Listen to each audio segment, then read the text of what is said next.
I had just gotten Pokemon Sun. My heart was nearly about to burst out of my chest at how excited I was.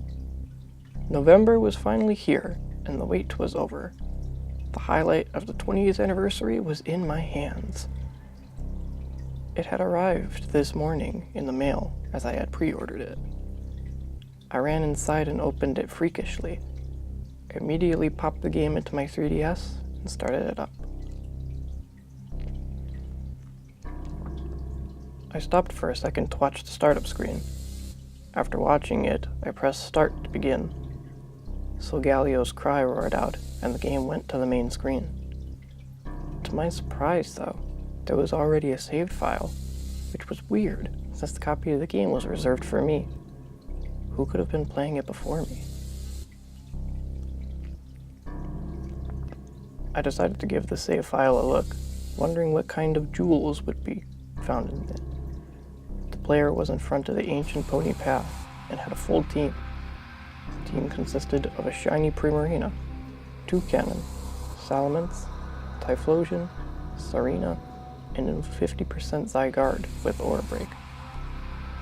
Most of the team even had the perfect natures, Primarina being modest, Toucannon and Zygarde being adamant, Salamence being naive.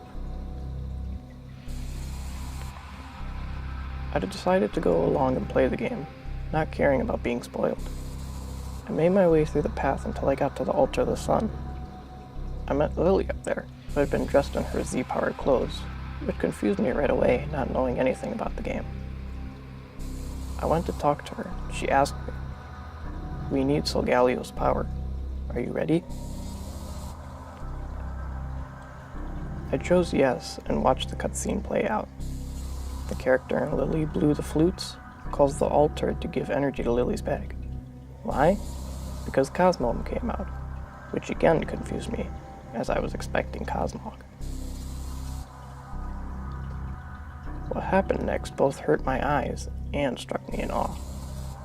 The Cosmog evolved into Solgalio, as usual, but something about it was different. I checked the Solgalio in-game, then on the box art. I couldn't believe it. Solgalio was shiny.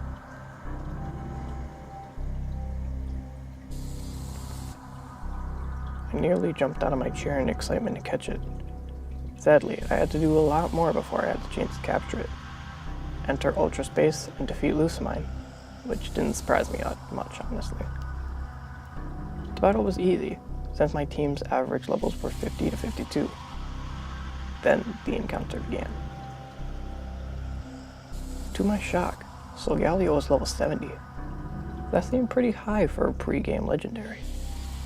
To my disappointment, I decided to use the Master Ball, since my team was clearly out-leveled.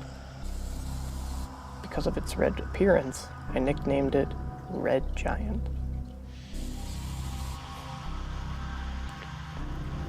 This was when things started to get weird. The characters continued to talk as they normally would after I caught Solgalio. Then I noticed some dialogue that sounded a little vague. That's Solgalio. It seems different from how legends told about it. Be careful with it. No one knows its power. Now Hapu, don't be that ridiculous. Nebby would never hurt anyone. Just then, the screen went black. Solgalio's cry rang out loudly. When the screen came back, my character was just standing there, and everyone had disappeared, which left me a bit creeped and alone. I proceeded to complete the game by defeating the Elite Four. I swapped out Zygarde for Red Giant and proceeded to defeat the Elite Four. For each member, I used Red Giant last, and finished the battle with Sunsteel Strike. Something about the move was different, though.